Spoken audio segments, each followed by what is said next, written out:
एक और ऑडियो लाहौर से आ चुकी है। आखिर लाहौरी ही क्यों? आपको पहले बता चुका हूं कि ऑडियो आने वाली है और वो आ गई, जिसका इंतजार था। अभी बड़ा माल पड़ा है ऑडियो वीडियो का, पूरे स्टोर भरे हुए हैं ऑडियोज के। ऑडियोज के मुतालिक बहुत कुछ है। डीजीआईएसपीआर ने कहा था कि दुश्मन को घर घुस कर मारेंगे, सच्ची बात थी। परवेज इलाही साहिब के घर घुसने वाला काम बहुत खतरनाक कर दिया। पैसा अवाम का होता है कि टेक्नोलॉजी खरीदें और दुश्मन मुल्क की जासूसी करें, मगर आपको दुश्मन वो नजर आ रहे हैं जो अवाम के वोटों से आए हैं। ये हैं आपके दुश्मन, और मुज़ाकरात तो पड़ गए हैं खड्डे में। मंगल को दोनों पार्टीज ने साफ जवाब दे दिया देना है एक दूसरे को। अस्सलाम वालेकुम, मैं हूं जवाद बाकी। सुप्रीम कोर्ट के साबिक चीफ जस्टिस साकिब नसार के बेटे की मुबैना ऑडियो मंजर आम पर आ गई है। अब chief justice of Pakistan Saqib Nisar के बेटे नजम साकिब निसार, जो वकील भी हैं और टिकट होल्डर, पीपी 137 अबूजर चद्दड़ के दरमियान एक गुफ्तगू होती है टिकट की तकसीम के हवाले से।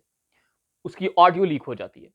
मुबैना ऑडियो में टिकट होल्डर अबूजर चद्दड़ कॉल पर पहले सलाम करते हैं और नजम साकिब के जी कहने पर अबूजर कहते हैं कि आपकी कोशिशें सब रंग ले आई हैं। अबूजर चद्दड़ ने कहा, अब भी टिकट छपवा रहे हैं ना, छाप दें, इसमें देर ना करें, टाइम थोड़ा है। नजम साकिब ने कहा, बस बाबा को मिलने आ जाना शुक्रिया अदा करने के लिए, और कुछ नहीं। इस पर अबू जर ने रजामंदी का इजहार भी किया। नजम साकिब ने कहा, वो आ जाएंगे 11 बजे तक ऑफिस, इनसे गले मिलने आ जाना।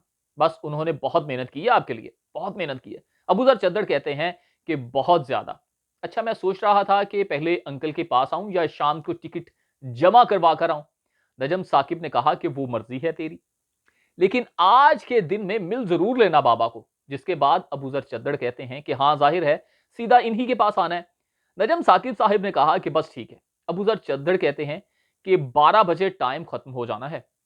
नजम साकिब टिकट छपवाएं, तस्वीर भेजें और फिर वो करके आए दफ्तर। एक दूसरी मुबैना ऑडियो कॉल में नजम साकिब और मियां अजीज के दरमियान भी गुफ्तगू हो रही है, वो भी आई है, जिसमें नजम साकिब कहते हैं, व्हाट्सएप देखो। मियां अजीज ने सवाल किया कि हाँ, ये अबू जर ने भेजी है तुम्हें।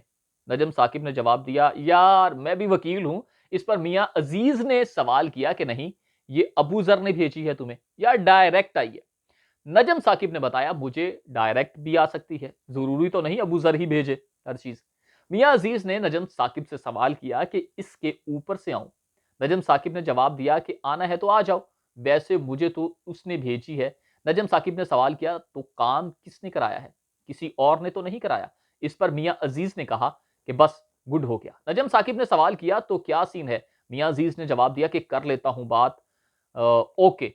इस पर नजम साकिब ने कहा कि क्या मतलब बात कर लेता हूं, डिसाइडेड था। मियां अजीज ने कहा कि फोन करके बात कर लूं कि भेज दो सामान मुझे।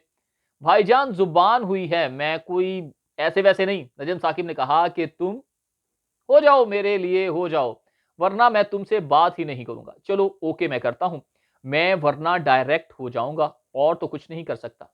मियां अजीज ने कहा, कह दो, ये ज्यादा बेहतर है। इस पर नजम साकिब ने कहा कि वो दफ्तर आ रहा है मेरे पास, जमा करा के मेरे पास तुमने आना है, तो तुम भी आ जाओ। नजम साकिब की बात पर मियां अजीज ने ओके कहा कि दोनों अब दफ्तर आ रहे हैं। ये जो ऑडियो आई है, जो मैंने आपको ऑडियो सुनाई है, ये बड़ी खतरनाक ऑडियो बन सकती है। किसके लिए? साकिब निसार साहब के लिए। उन पर तो पहले ही एक तलवार लटक रही है। अब ये ऑडियो का मैं आपको पहले बता चुका हूं कि एक और भी ऑडियो आने वाली है। इस ऑडियो के बाद भी ऑडियोज आने वाली है, क्योंकि स्टोर भरा पड़ा है जहां पर ये ऑडियोज हैं। एक ये हो गया, दूसरी तरफ एक बड़ा काम गलत हो गया, जो परवेज इलाही साहिब के घर पुलिस गई है और उन्होंने किस तरह से किया। अंदर से पेट्रोल बम बताए जा रहे हैं। हालांकि कमोबेश पाकिस्तान के तमाम सियासतदान अच्छी तरह से जानते हैं कि परवेज इलाही साहिब, उनके सियासी नजरियात से आप इख्तलाफ कर सकते हैं, मगर ये पेट्रोल बम वाला काम नहीं कर सकते। परवेज इलाही साहिब के घर से ये पेट्रोल बम वाला काम नहीं हो सकता अंदर से। एक तो ये चीज है। दूसरी जो चीज है, परवेज इलाही साहिब के घर पुलिस उस वक्त भेजी जाती है जब निगरान वजीर आला मोहसिन नकवी साहिब उमरा की अदायगी के लिए पाकिस्तान में मौजूद नहीं है। अब यह कहा जा रहा है कि जो मोहसिन नकवी साहिब हैं और परवेज इलाही साहिब का आपस में रिश्ता भी है। मोहसिन नकवी साहिब उनके दामाद भी लगते हैं रिश्तेदारी में। अब एक ये चीज, और दूसरी जानिब ये तमाम जो अमल हुआ है, इस पर अब चौधरी शुजात हुसैन को सोचना होगा कि उन्होंने जो विफाकी हुकूमत का साथ दिया, कैसे लोगों का साथ दे दिया उन्होंने। मगर चौधरी शुजात भी जानते हैं कि इतनी जुर्रत ये ना नून लीग में है, ना निगरान वजीर आला में है, क्योंकि वो तो उनके दामाद हैं, वो तो भेज ही नहीं सकते ऐसे कि चादर और चार दीवारी का तकद्दुस पामाल किया जाए कि उनके घर में घुसे निगरान वजीर आला कही एक किस्म के। अब ये मामला किसी और जानिब निकल जाएगा। अब इसी तमाम पैराए में, इसी तमाम सर्कमस्टांसेस में अब मुज़ाकरात मज़ीद खड्डे में पड़ जाएँगे। पहले ही डेट डिसाइड नहीं हो रही थी, सितंबर तक इलेक्शन ले जाने की तैयारियां की जा रही थी हुकूमत की तरफ से, कुछ लचक खान साहिब की तरफ से भी दिखाई जा रही थी, मगर अब जो मुज़ाकरात हैं, वो होते हुए किसी तौर पर भी जवाब उनका मिलने, जो पॉजिटिव जवाब है जिसका इंतज़ार किया जा रहा था, वो मिलने वाला नहीं है। क्योंकि अब जो परवेज़ इलाही साहिब के साथ हो गया, जो ये ऑडियो आ गई हैं और डिसाइड तारीख के लिए बैठ रहे थे, वो नहीं होगा।